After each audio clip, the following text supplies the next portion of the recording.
The oncologist's words still echoed in my head 3 days later. Stage 4 pancreatic cancer with liver metastases. 4 to 6 months, maybe less. Dr. Martinez had delivered the news with practiced clinical detachment, but I saw the sympathy in her eyes when she looked at Sarah, my wife of 12 years, who gripped my hand so tightly her knuckles went white. "We'll fight this together," Sarah whispered as we sat in the hospital parking garage afterward, her voice breaking. "Whatever it takes." I believed her. God help me, I actually believed her. The first month was hell, but we faced it as a team. Sarah drove me to every chemotherapy session, researched experimental treatments online until 3 in the morning, and even convinced me to try the support group at the cancer center. She took over managing our finances, all of them, insisting it would reduce my stress. As a CPA who'd controlled every aspect of our financial life for 20 years, handing over that responsibility felt like losing a limb. But Sarah was right. I barely had energy to shower between chemo sessions, let alone balance checkbooks. "You need to focus on getting better," she'd say, stroking my bald head as I lay exhausted on our couch. "Let me handle the mundane stuff." The changes started small. New gym membership at an upscale facility across town, she claimed. Exercise helps me cope with stress. Designer clothes that cost more than my monthly disability check. She explained it as retail therapy, you know how it is. Evening meetings for a grief support group I'd never heard of. She said, "It's specifically for spouses of terminal patients." I was too sick to question any of it. The chemo made me nauseated, confused, and weak. Some days I couldn't remember if I'd taken my pills or what day it was. Sarah became my lifeline, my connection to the outside world, my everything.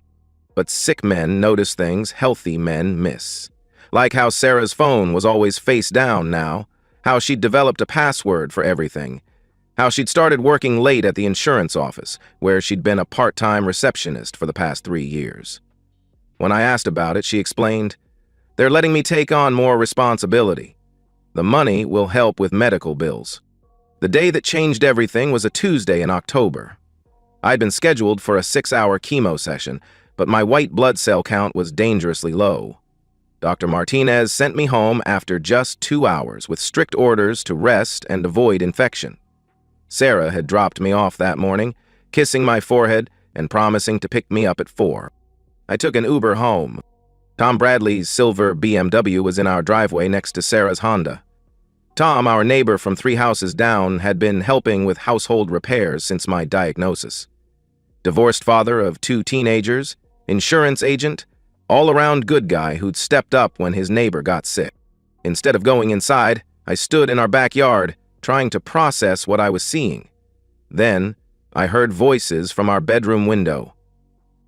"Dr. Martinez said 4 months, maybe 6 if he responds to treatment." Sarah's voice carried through the window, but cold, clinical. Not the warm, supportive tone she used with me. "But honestly, look at him. He's already half dead.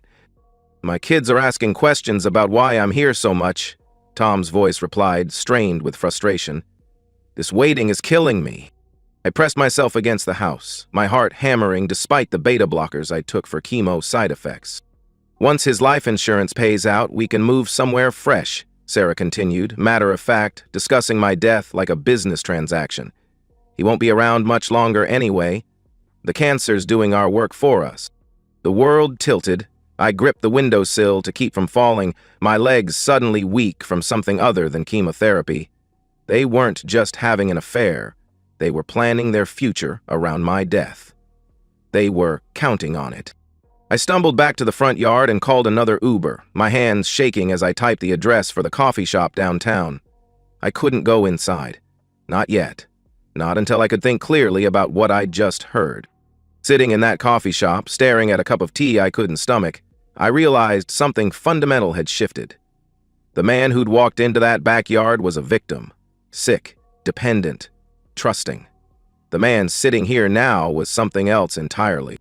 I was a CPA. I understood money, legal documents, insurance policies, and financial planning better than most attorneys. I'd spent 20 years analyzing complex financial situations, finding discrepancies, and solving problems that seemed impossible. Sarah was right about one thing. I wouldn't be around much longer. The cancer was going to kill me, but she was wrong about everything else. If I had 4 months to live, I had 4 months to ensure that Sarah's callous prediction about my death became the foundation of her own destruction. The next morning, I began my investigation with the methodical precision that had made me a successful forensic accountant. Sarah left for work at 8:30, kissing my forehead and reminding me to take my anti-nausea medication. I waited until her car disappeared down the street, then walked to my home office for the first time in weeks. My illness had given me the perfect cover. Nobody questions a dying man's need to organize his affairs, review financial documents, or spend long hours at home resting. What they don't expect is for that dying man to use his professional expertise to conduct a forensic audit of his own life. I started with our joint bank accounts, printing statements for the past year. Sarah had been managing our finances for 6 months, but I could still access everything online. What I found made my blood run cold, despite the fever that had become my constant companion. Unexplained cash withdrawals, small enough to avoid triggering alerts, but consistent enough to total nearly $15,000 over 6 months. Credit card charges at restaurants I'd never been to, hotels in our own city when we lived 10 minutes away, and a jewelry store purchase for $800 that I'd never seen materialized as a gift. But the most damning evidence was in the search history on our shared computer. Sarah had been researching my life insurance policy benefits, printing out settlement information, and even consulting websites about spousal rights during terminal illness. The browser history showed she'd visited divorce attorney websites before ultimately settling on pages about life insurance payouts and probate procedures. She'd done the math. Divorce would give her half our assets, but leave her responsible for half our debts, including the mounting medical bills. Widowhood would give her the life insurance money, clear ownership of our house, and my retirement accounts, all free of debt. I documented everything, creating a spreadsheet that tracked every suspicious transaction, every unexplained absence, every inconsistency in her stories. My accounting background made me naturally suspicious of financial irregularities, but my terminal diagnosis gave me something I'd never had before: unlimited time to investigate and nothing left to lose. The surveillance was easier than I had expected. I ordered a voice-activated recorder online, placing it in our bedroom, hidden inside Sarah's jewelry box. I also set up a security camera app on an old smartphone, positioning it to monitor our driveway from the living room window. The first recording I captured was devastating.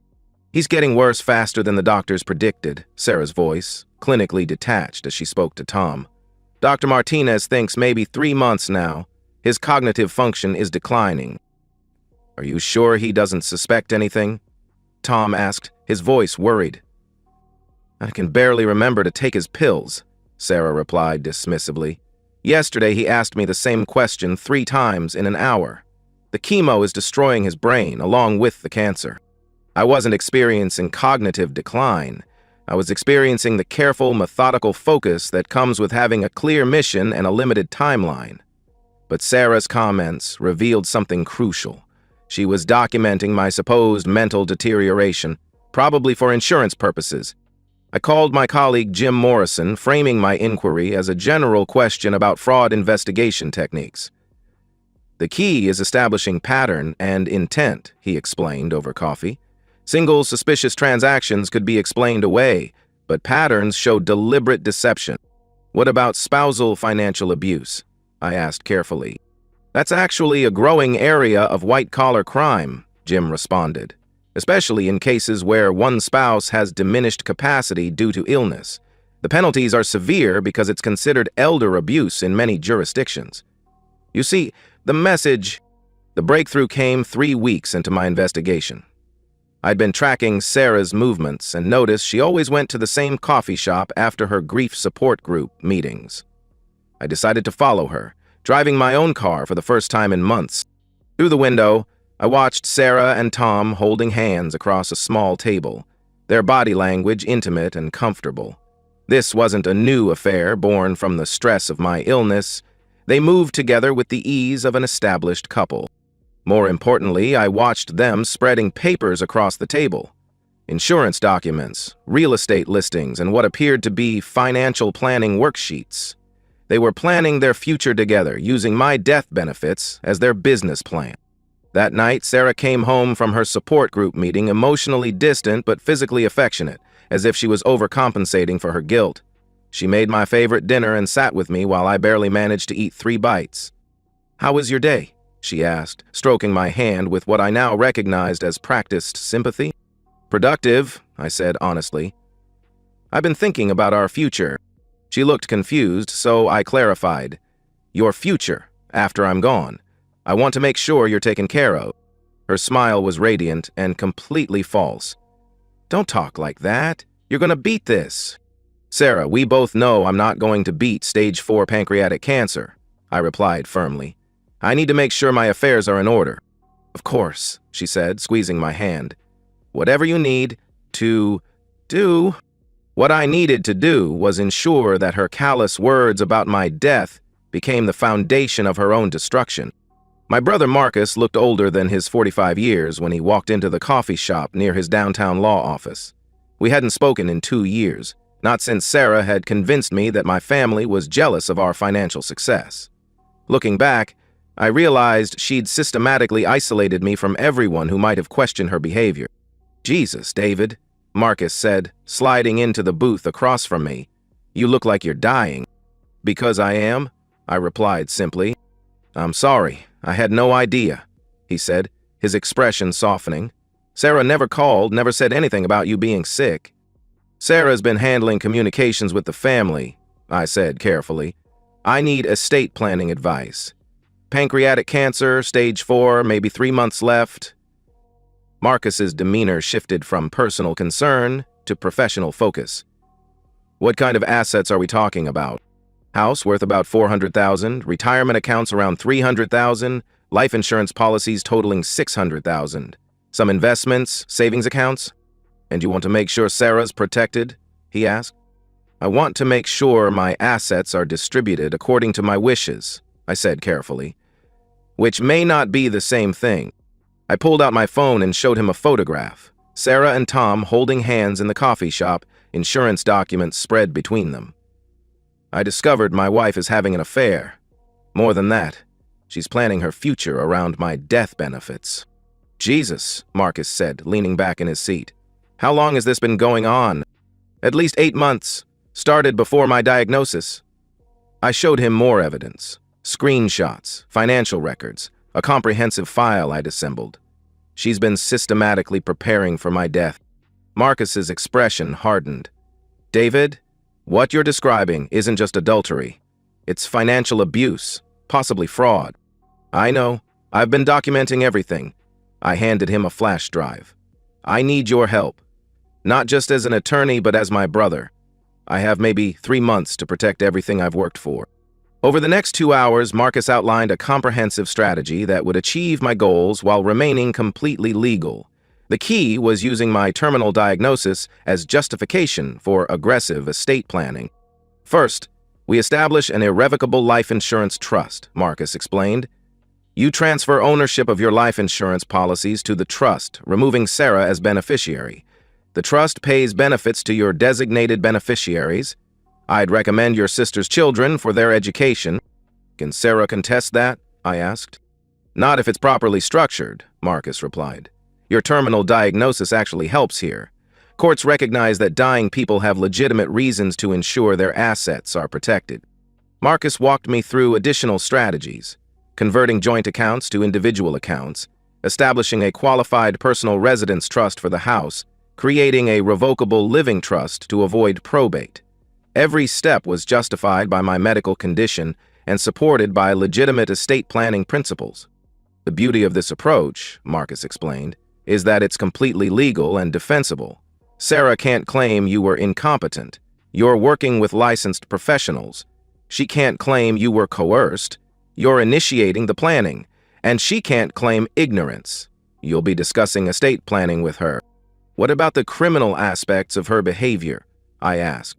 "That's not my area, but I can refer you to attorneys who specialize in financial crimes," Marcus replied. "The evidence you've gathered could support charges for financial abuse, insurance fraud, and conspiracy." "I want both. I want to protect my assets, and I want Sarah to face consequences. Marcus leaned forward. There's one more thing. If Sarah is charged with financial crimes related to your estate, it could affect her ability to inherit anything at all. Most states have slayer statutes that prevent people from benefiting from crimes against their victims. That was interesting.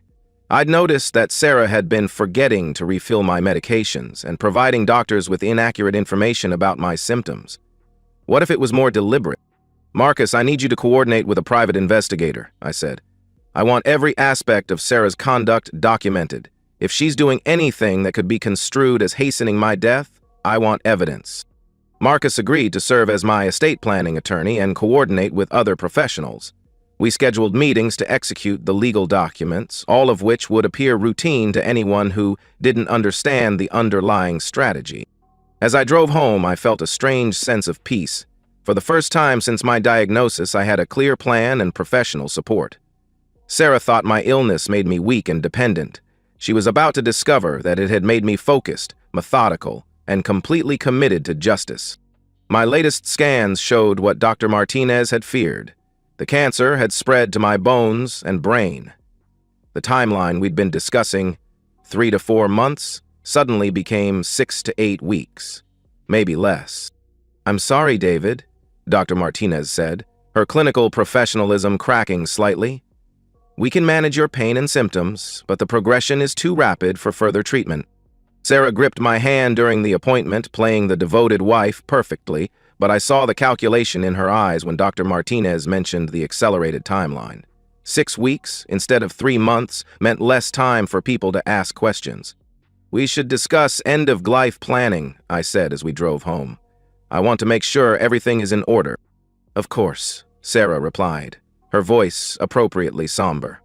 Whatever you need to do. The new prognosis meant we had to move faster. Marcus and I executed a series of documents that completely restructured my estate while maintaining the appearance of routine end-of-life planning. The Irrevocable Life Insurance Trust was established first, with my sister's children as beneficiaries. I signed documents transferring ownership of my policies to the trust, removing Sarah as beneficiary, but I gave Sarah paperwork that appeared to confirm her as beneficiary, documents that would prove meaningless when she tried to collect. This ensures that the life insurance proceeds will avoid probate, I explained to Sarah, showing her the fake documents. It'll be easier for you to access the money. Sarah smiled and signed where Marcus had indicated, unknowingly confirming the trust structure that excluded her. The retirement accounts were simpler.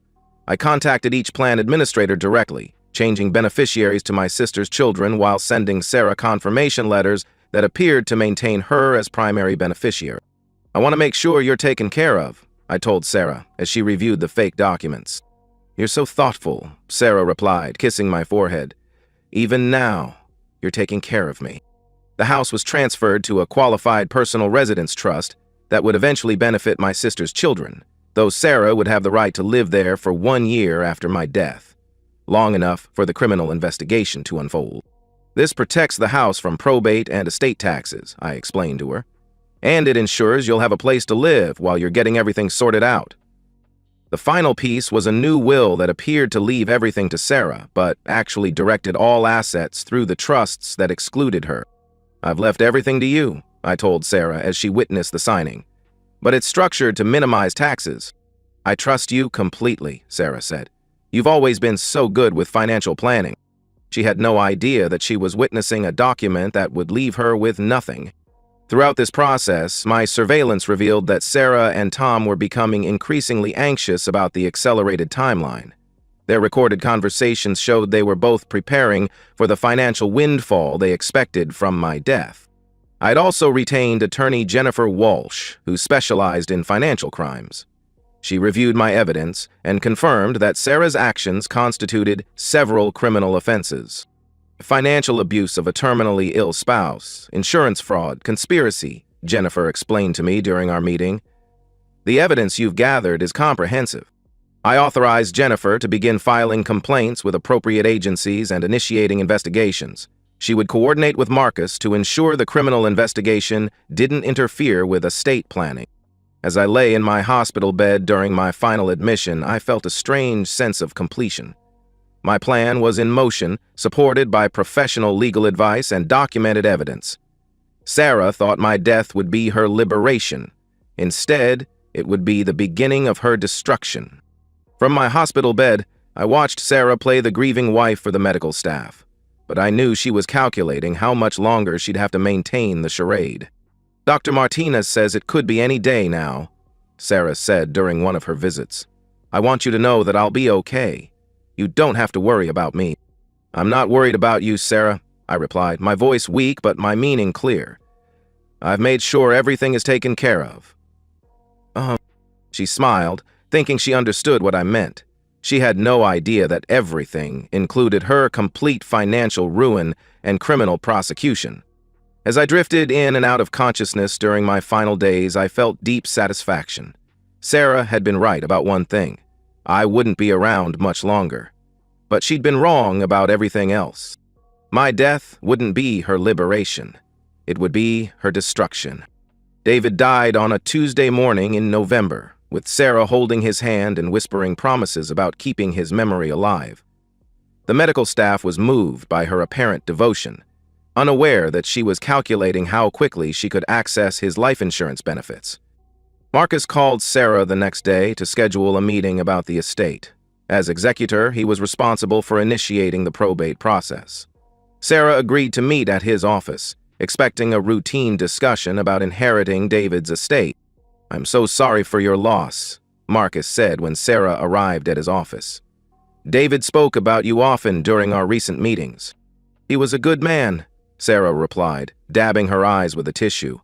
"I just want to handle everything the way he would have wanted." Marcus spread the paperwork across his conference table, the will, trust documents, insurance policies, and beneficiary designations. Sarah reviewed them carefully, her expression growing confused, as she realized the documents were different from what she'd expected. "I don't understand," Sarah said, pointing to the life insurance trust documents. "These show the benefits going to Rachel's children, but David showed me paperwork that confirmed me as the beneficiary." "Those were preliminary documents," Marcus explained smoothly. "David made final changes to his estate plan in the weeks before his death. Everything was properly executed and witnessed." Sarah's face went pale as she realized the scope of what had happened. The life insurance benefits, the retirement accounts, the house, everything was structured to bypass her completely. "This can't be right," Sarah said, her voice rising. "David wouldn't have done this. He was sick. He wasn't thinking clearly." "Actually, David was very clear about his intentions," Marcus replied calmly. "He had a cognitive assessment performed specifically to document his competence. Dr. Martinez confirmed that his decision-making capacity was intact." Sarah tried to contest the estate documents, but Marcus had anticipated every possible challenge. The medical documentation proved David's competence. The legal documents were properly executed, and the estate planning was conducted with professional legal advice. But Sarah's real problems were just beginning. 2 days after the estate meeting, Sarah received a call from her insurance company. The claim investigator had questions about discrepancies in her statements regarding David's condition. The investigation that Marcus had triggered months earlier was now in full swing. The investigation revealed that Sarah had made false statements about David's cognitive decline, had misrepresented his medical condition, and had been planning to benefit from his death before he was even terminally ill. The insurance company denied all claims and referred the matter to the district attorney's office for criminal prosecution. Tom's life began unraveling simultaneously. The ethics investigation revealed that he had accessed client information inappropriately and had conflicts of interest with multiple clients. His insurance license was suspended and his employer terminated his employment. The memorial service became a public revelation of Sarah's misconduct through the testimony of David's family. Rachel spoke about her brother's final months, including his concerns about Sarah's behavior and his decision to reconnect with his family. "David was always protective of his family," Rachel said during her eulogy. "In his final months, he made sure that his legacy would support the people he loved most, his niece and nephew, who will use his life insurance benefits for their education." The congregation was confused by the reference to benefits going to David's niece and nephew rather than his wife, but Sarah couldn't challenge the statement without revealing her own expectations.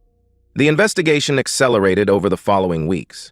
Jennifer Walsh provided law enforcement with the comprehensive evidence file David had assembled. The recordings of Sarah and Tom's conversations were particularly damaging, revealing their callous attitude toward David's death and their detailed planning around his life insurance benefits. Criminal charges were filed 3 months after David's death: financial abuse of a vulnerable adult, insurance fraud, conspiracy to commit fraud, and theft. Tom was charged as a co-conspirator, facing additional charges related to his professional misconduct. Sarah's attempt to hire a criminal defense attorney was complicated by her financial situation. The estate she'd expected to inherit was tied up in trusts that excluded her. The insurance claims had been denied, and her legal fees were mounting rapidly. "Your husband documented everything," her attorney explained during their first meeting. "Financial transactions, conversations, photographs, timelines. This is the most comprehensive white-collar crime case I've ever seen assembled by a victim." "Him was dying," Sarah protested. "He wasn't thinking clearly." "The medical records show he was competent throughout the period when he gathered this evidence," the attorney replied. "More problematically, the evidence shows your affair and financial planning began before his diagnosis." Sarah's relationship with Tom deteriorated rapidly as they faced criminal prosecution and financial ruin. Their romantic relationship, built on the expectation of financial gain, couldn't survive the reality of criminal liability and poverty. The criminal trial began 8 months after David's death. The prosecution's case was devastating, built on David's meticulously documented evidence and supported by professional testimony. The recordings of Sarah and Tom's conversations were played for the jury, their callous words about David's death echoing through the courtroom. "He won't be around much longer anyway. The cancer's doing our work for us." Sarah's voice, cold and calculating, destroying any possibility of sympathy. The jury deliberated for less than 4 hours. Sarah was convicted on all charges. Tom was convicted of conspiracy and professional misconduct. Both faced significant prison sentences and restitution orders. Sarah was sentenced to 4 years in state prison and ordered to pay full restitution. Tom received 3 years and lost his professional licenses permanently. Under the state's Slayer statute, Sarah's criminal conviction disqualified her from inheriting anything from David's estate. 2 years after David's death, the Patterson Cancer Support Foundation had distributed over $200,000 0 cents in grants to families facing terminal illness. The foundation, funded by David's life insurance proceeds and managed by his sister Rachel, provided practical support for people dealing with the same challenges David had faced. David's niece and nephew were thriving in college, their education fully funded by the trusts he'd established. They knew about Sarah's betrayal and criminal conviction, understanding it as a cautionary tale about the importance of integrity and family loyalty. Sarah's attempts to rebuild her life after prison were hampered by her criminal record and the comprehensive documentation of her crimes. She eventually moved to another state, working minimum-wage jobs and living in subsidized housing. Tom's situation was similarly bleak.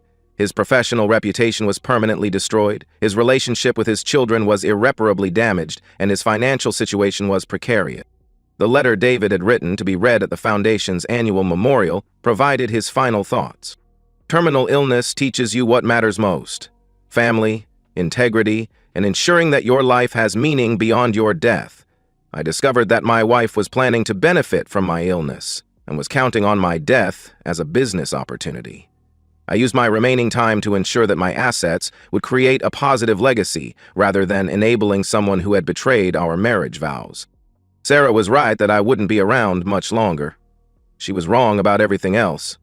Death gave me clarity about what mattered: protecting what I had built, ensuring justice for betrayal, and leaving a legacy that would outlast us both. She planned for my death. I planned for her life without me."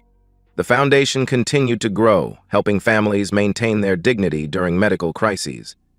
David's investigation file had become legendary in estate planning circles, a perfect example of how professional expertise, legal strategy, and moral clarity could triumph over betrayal. Sarah's prediction that David wouldn't be around much longer had been accurate, but her assumption that his death would benefit her had been catastrophically wrong. David's final months had been his most productive, using his terminal diagnosis as motivation for the most important work of his life, ensuring that justice prevailed. The cancer had taken his life, but it had also given him the clarity to create lasting victory over those who tried to exploit his death. His death had been inevitable. Sarah's destruction had been chosen. And that's the end of today's story. If you enjoyed it, please give this video a thumbs up and drop a comment below. Your support helps the algorithm push my content further. If you're new to the channel, don't forget to hit that subscribe button. It really helps me keep creating more stories for you. Thanks for watching, and I'll see you in the next one.